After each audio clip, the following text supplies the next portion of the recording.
వాళ్ళ అభిప్రాయమే నా అభిప్రాయం కూడా జానకి. మా అక్క దుర్గమ్మ కూతురు పార్వతితో ఆ తరువాత నా పెళ్లి జరిగింది. జానకిని ఎత్తుకుపోయిన రుద్రయ్యతో చేయి కలిపిన ఇంద్రయ్య మాకు దూరపు బంధు. జానకిని వదిలేసిన బాధలో ఉన్న నాకు ఇంద్రయ్య మత్తు పదార్థాలు అలవాటు చేశాడు. అప్పటి నుంచి నేను అతని చేతుల్లో కీలుబొమ్మలా తయారయ్యాను. వాళ్ల కోసం ఎన్నో దొంగ కేసులు కూడా వాదించాను. డబ్బు కుప్పలు తెప్పలుగా వచ్చి పడేది. ఇలా 5 సంవత్సరాలు గడిచిపోయాయి. జానకి నిన్ను తీసుకుని నా ఇంటికి వచ్చిన రోజున నేను మత్తులో పడి ఉన్నాను.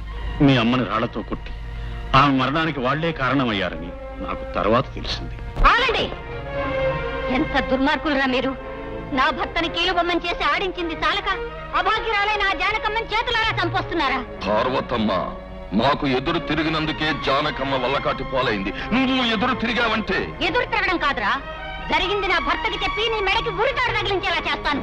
అంతవరకు నువ్వు కాదు ఇంద్రసేన వర్మ. ఏమండి, వీళ్ళ దుర్మార్గానికి బలై జానకమ్మ ప్రాణాలు పోగొట్టుకుందట. తల్లి శవాన్ని నా పసిబిడ్డ ఈడ్చుకుపోతున్నాడంట. భారీగా ఆవిడ్ని చేరదీకిపోయినా కనీసం భర్తగా ఆమెకు దహన సంస్కారాలు చేసి ఆవిడ ఆత్మకు శాంతి కలిగించండి. ఆత్మ కాదు శాంతి, నీ ఆత్మ కలిగిస్తానే శాంతి.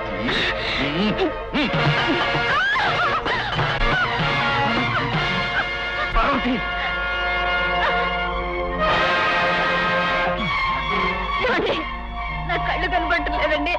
ఏమండి, నా కళ్ళు కనబట్టలేదండి.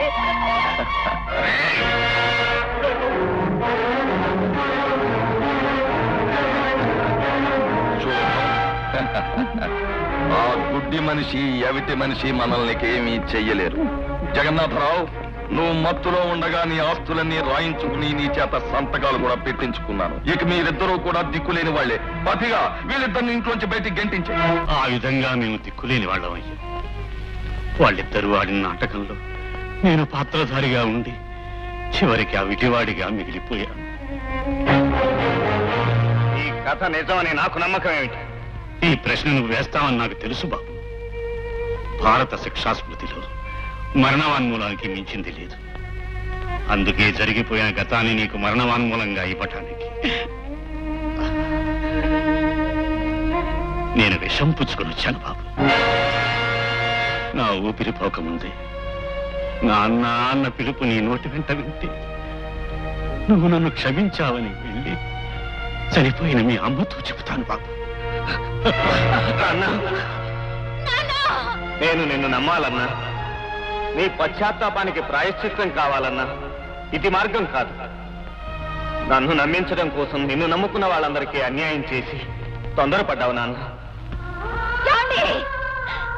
పార్వతి, జమదగ్ని నన్ను క్షమించాడు. నాన్న నన్ను పిలిచాడు. పార్వతి, నేను కళ్ళు మూసేలోగా ఆ కోరిక నెరవేరుస్తానని వాగ్దానం చెయ్యి. నేను పోయాక నా పెద్ద కొడుకు జమదగ్ని చేత నాకు తలకొరివి పెట్టించు. నువ్వే పోయాక ఈ లోకానికి నేను నీ కొడుకునని చాటి చెప్పేదెవరు నాన్న? సంప్రదాయం చెబుతుంది బాబు. తండ్రికి పెద్ద కొడుకే తలకొరివి పెట్టాలన్న మన సంప్రదాయమే. నువ్వే నా పెద్ద కొడుకు అనే నిజాన్ని ఈ లోకానికి చాటి చెబుతుంది. వాగ్దానం చెయ్యి.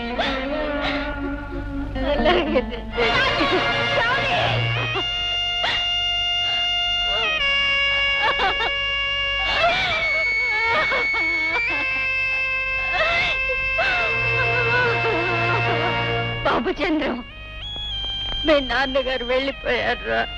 కన్ను మూసిన తండ్రిని కాటి వరకు సాగనంపడానికి రాలేదమ్మా నేను. తోడబుట్టిన వాణ్ణి కటకటాల వరకు సంకెళ్లు వేసి తీసుకువెళ్ళటానికి వచ్చాను. మిస్టర్ జమదగ్ని, మీరు స్థాపించిన ప్రజా వైద్యశాలలో 40 మంది పేషెంట్లు డాక్టర్ల నిర్లక్ష్యం వల్ల చనిపోయారు. అక్కడున్న డాక్టర్లంతా నిజమైన డిగ్రీ హోల్డర్స్ కారని దొంగ సర్టిఫికెట్లతో వైద్యం చేస్తున్నారని తెలిసింది. దీనికి కారణం మీ ప్రోత్సాహమేనని వాళ్ళు స్టేట్మెంట్ కూడా ఇచ్చారు. లొంగిపోతారా? వారంట్ చూపెట్టమంటారా?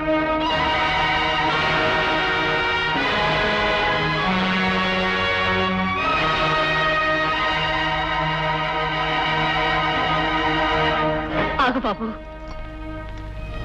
ఇన్స్పెక్టర్ గారు, నా భర్త ప్రాణం పోయే ముందు ఆఖరి కోరిక కోరారు. తన పెద్ద కొడుకు చేత తలకొరువు పెట్టించమన్నారు. దహన సంస్కారాలు పూర్తయ్యే వరకు నా పెద్ద కొడుకు చేతికి సంకెళ్ళు వేయొద్దని మిమ్మల్ని బ్రతిమాలుకుంటున్నాను. క్షమించమ్మా, కన్నీళ్లకు కర్తవ్యానికి ముడిపడదు. ఆయన చిన్న కొడుకుగా అన్నయ్యే దహన సంస్కారాలు చేయొచ్చని ఈ చంద్రం అంగీకరిస్తున్నాడు. కానీ నేరస్తుడైన జమదగ్నికి సంకెళ్ళు తగిలించాలనే ఈ ఇన్స్పెక్టర్ నిర్ణయించుకున్నాడు.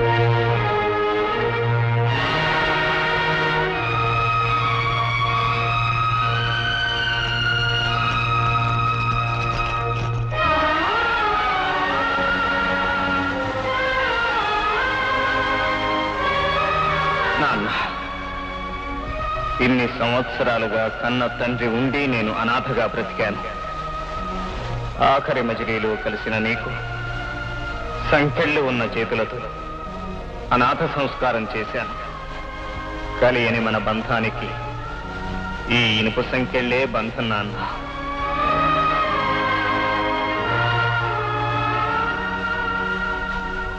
తమ్ముడు, నేను ఒకసారి నా ప్రజా వైద్యశాల దగ్గరికి వెళ్ళాలి. కమాన్.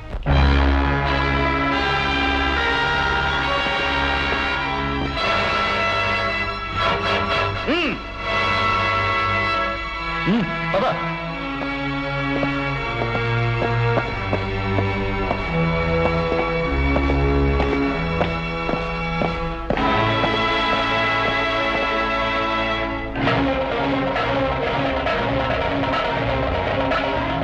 ఏమిటలా కాల్ చేసేలా చూస్తున్నావు?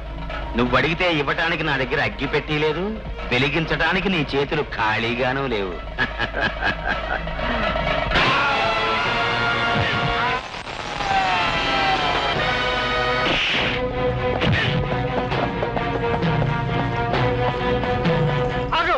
ఇన్స్పెక్టర్, మారణకాండ ఇప్పుడే మొదలయ్యింది. ఇంకా 2 చావులు కళ్ళ చూసే వరకు నువ్వు కాదు కదా, నిన్ను నన్ను పుట్టించిన వాడు కూడా నన్ను ఆపలేడు. Don't move, I will shoot you. Shoot me. Thank you brother.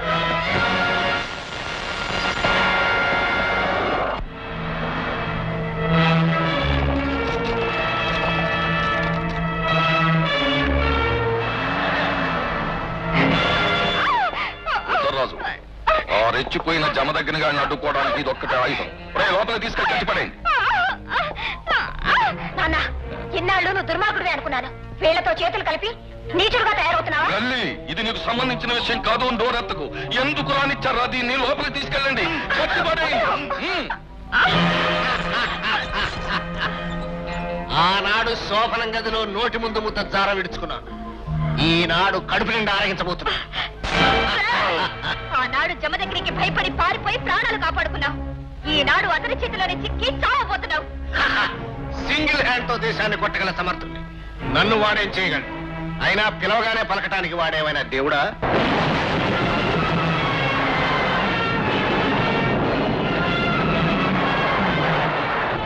వచ్చావా జమదగ్ని? ఒకనాడు నీ ఇంటికి వచ్చినప్పుడు నువ్వేం చేసినా నిస్సహాయంగా చూస్తూ నిలబడ్డ పసివాణ్ణి. కానీ ఈనాడు నీ ముందు నిలబడింది పాలనేత్రుని కళ్ళలో పెట్టుకుని వచ్చిన జమదగ్ని. భస్మమైపోతావు.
అమ్మా ఈ రోజు నాకు అమ్మ అని పిలవటానికి నువ్వున్నావు, తమ్ముడు అని పిలవటానికి చంద్రం ఉన్నాడు, అన్నయ్య అని పిలిచే పద్ము ఉంది.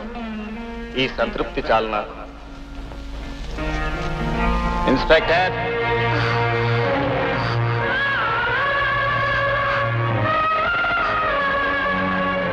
విజయ, ఉంచుకున్నదని అనుకుంటారేమోనని ఒకప్పుడు భయపడ్డా. ఆ నింద నీకు పడినివ్వ. తాళిబొట్టిలా ఇవ్వు.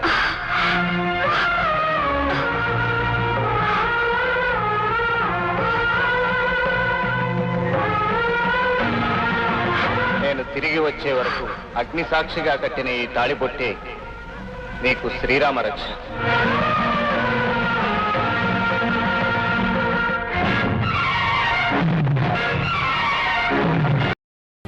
ఎదలో సిరుములేదో గుచ్చేసి పోతే అది ప్రేమే, మాదిలో